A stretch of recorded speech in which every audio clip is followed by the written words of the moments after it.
رمضان المبارک کا چاند نظر آتے ہی 41 مرتبہ پڑھ لے، ہر دعا قبول ہوگی۔ دوستو، رمضان المبارک میں ویسے تو بہت زیادہ نیکیاں کی جاتی ہیں، لیکن کچھ ایسی چھوٹی چھوٹی نیکیاں ہیں جن کا اجر اللہ رب العزت بہت زیادہ عطا فرماتا ہے۔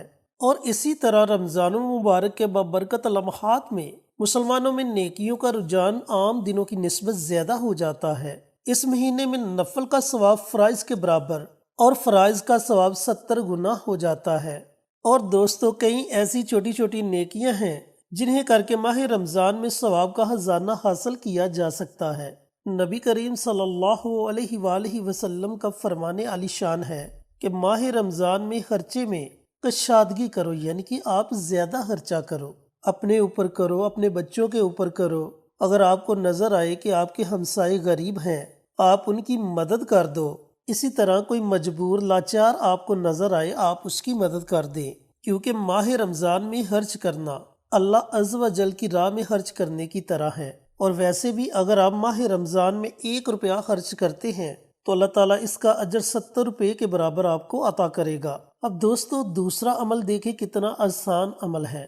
نبی کریم صلی اللہ علیہ وآلہ وسلم کا فرمان عالی شان ہے کہ جس نے حلال کھانے یا پانی سے کسی دوسرے مسلمان کا روزہ افطار کروایا تو فرشتے ماہ رمضان کے اوقات میں اس کے لیے استغفار کرتے ہیں، اور فرشتوں کے سردار حضرت جبرائیل علیہ السلام شب قدر میں اس کے لیے استغفار کرتے ہیں۔ اب دیکھیں یہ کتنا آسان اور چھوٹا سا عمل ہے۔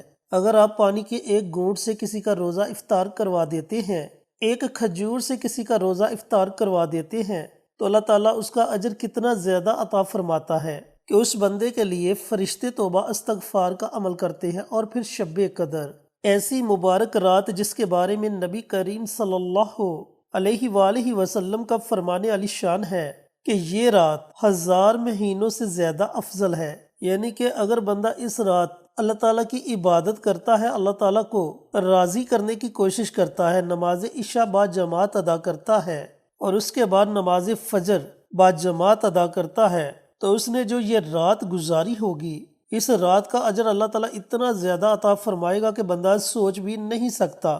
تو قربان جاؤں اللہ رب العزت کی عنایات و رحمت پر کہ کوئی مسلمان ماہ رمضان میں اگر کسی روزے دار کو ایک آدھ کھجور کھلا کر یا پانی کا ایک گھونٹ پلا کر روزہ افطار کروا دے تو اس کے لیے اللہ عز و جل کے معصوم فرشتے رمضان المبارک کے اوقات میں اور فرشتوں کے سردار حضرت جبرائیل علیہ السلام شب قدر میں دعائیں مغفرت کرتے ہیں۔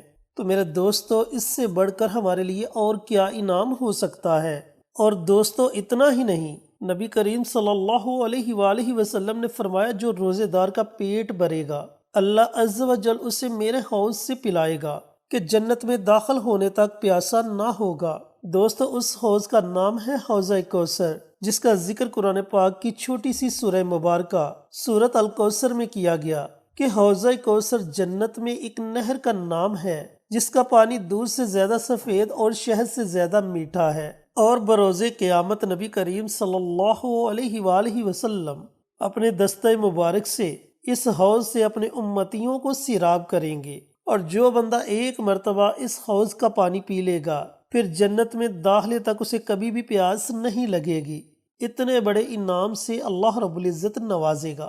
پھر روزے دار کے لیے اللہ رب العزت نے افطاری کے وقت 2 انعامات رکھ دیے۔ ایک انعام اللہ رب العزت سے ملاقات کا انعام، اور دوسرا انعام افطاری کا وقت ایسا وقت مقرر کر دیا کہ اس وقت میں روزے دار اللہ رب العزت کی بارگاہ میں جو بھی دعا مانگتا ہے، اللہ تعالیٰ اس کی دعا کو اپنی بارگاہ میں ضرور قبول و منظور فرماتا ہے۔ تو دوستو، بھائیوں اور بہنوں، اللہ تعالیٰ نے اس مہینے میں اپنے بندوں کے لیے ایسے ایسے انعامات رکھ دیے جن کے بارے میں بندہ تصور بھی نہیں کر سکتا۔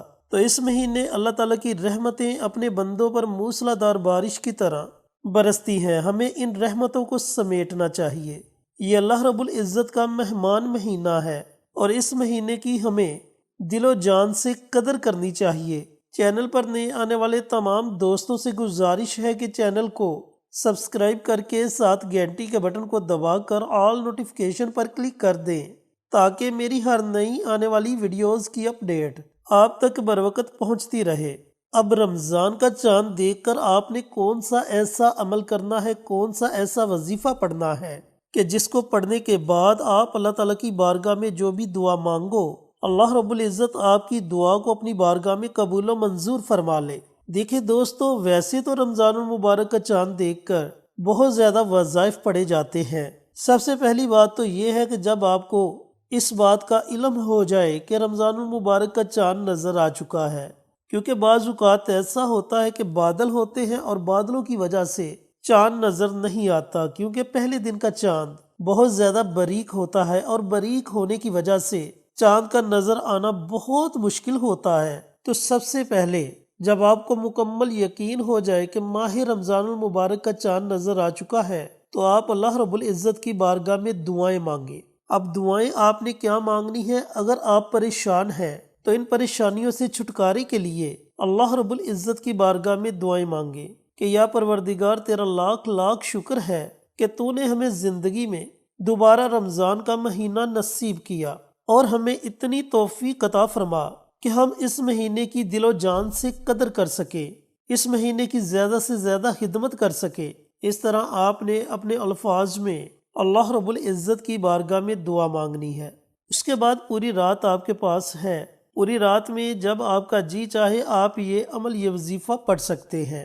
جیسا کہ میں نے آپ کو بتلایا کہ 41 مرتبہ اس عمل کو آپ نے پڑھنا ہے۔ 41 مرتبہ پڑھنے کے بعد آپ اللہ تعالیٰ کی بارگاہ میں جو بھی دعا مانگو گے، اللہ تعالیٰ آپ کی دعا کو اپنی بارگاہ میں ضرور قبول و منظور فرمائے گا۔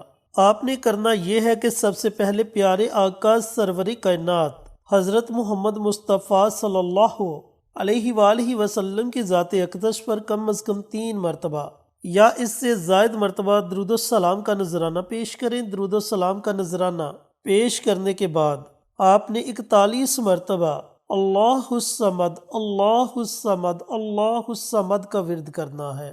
اب جب آپ 41 مرتبہ اللہ الصمد کا ورد کر لیں تو اس کے بعد آپ نے 41 مرتبہ استغفار کی کوئی بھی دعا پڑھ لینی ہے۔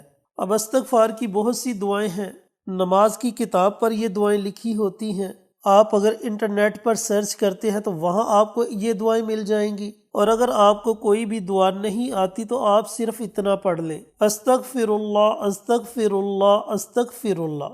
اب جب آپ یہ دونوں عمل کر لیں تو یہ دونوں عمل کرنے کے بعد آپ نے دوبارہ نبی کریم صلی اللہ علیہ وآلہ وسلم کی ذات اقدس پر کم از کم 3 مرتبہ، 5 مرتبہ یا 7 مرتبہ درود و سلام کا نذرانہ پیش کرنا ہے، اور اس کے بعد آپ نے اللہ رب العزت کی بارگاہ میں دعائیں مانگنی ہیں۔ اولاد نافرمان ہے تو اولاد کی ہدایت کے لیے دعائیں مانگے، گھر میں رزق کی تنگی ہے تو رزق کی تنگی کو دور کرنے کے لیے دعائیں مانگے، بے اولاد ہیں، اولاد جیسی نعمت سے محروم ہے تو اولاد جیسی نعمت حاصل کرنے کے لیے دعائیں مانگے، دشمنوں کی وجہ سے پریشان ہیں تو دشمنوں کی ہدایت کے لیے دعا مانگے، یا پھر اس طریقے سے دعا مانگے کہ اے میرے مالک، جتنے بھی میرے دشمن ہیں انہیں ان کی اپنی ہی کسی مصیبت میں مبتلا کر دے اور ان کے ذہن سے، ان کے دماغ سے میرا خیال تک نکال دے۔ اس طرح آپ نے اپنے الفاظ میں اللہ رب العزت کی بارگاہ میں دعائیں مانگنی ہیں۔ اب جیسا کہ آپ جانتے ہو کہ رمضان المبارک کا چاند نظر آتے ہی رمضان کا مہینہ شروع ہو جاتا ہے، تو جب آپ رمضان المبارک کا چاند دیکھ کر اس عمل کو، اس وظیفے کو پڑھو گے تو اس کی طاقت بھی 70 گنا بڑھ جائے گی، کیونکہ اللہ رب العزت رمضان المبارک میں ہر نیک عمل کا اجر 70 گنا بڑھا دیتا ہے۔ تو جیسے جیسے آپ یہ عمل، یہ وظیفہ پڑھتے جاؤ گے، انشاءاللہ اس کے اثرات آپ کو نظر آنا شروع ہو جائیں گے۔ تو اللہ تعالیٰ سے دعا گو ہوں کہ اللہ پاک یہ مبارک عمل، یہ مبارک وظیفہ مجھے بھی، میرے تمام بھائیوں کو، میری تمام بہنوں کو پڑھنے کی توفیق عطا فرمائے اور صدقہ جاریہ سمجھ کر دوسروں کے ساتھ شیئر کرنے کی توفیق عطا فرمائے، تاکہ آپ کے ساتھ ساتھ دوسرے لوگوں کا بھی فائدہ ہو سکے۔ پیارے آقا کی پیاری پیاری سنتوں پر عمل کرنے کی توفیق عطا فرمائے، 5 وقت کا نمازی بنائے، صراط مستقیم پر چلنے کی توفیق عطا فرمائے، آمین۔ انشاءاللہ پھر کسی نئی ویڈیو کے ساتھ، اچھے اچھے وظائف کے ساتھ آپ کی خدمت میں حاضر ہوں گے۔ تب تک کے لیے اجازت دیں۔ السلام علیکم ورحمۃ اللہ وبرکاتہ۔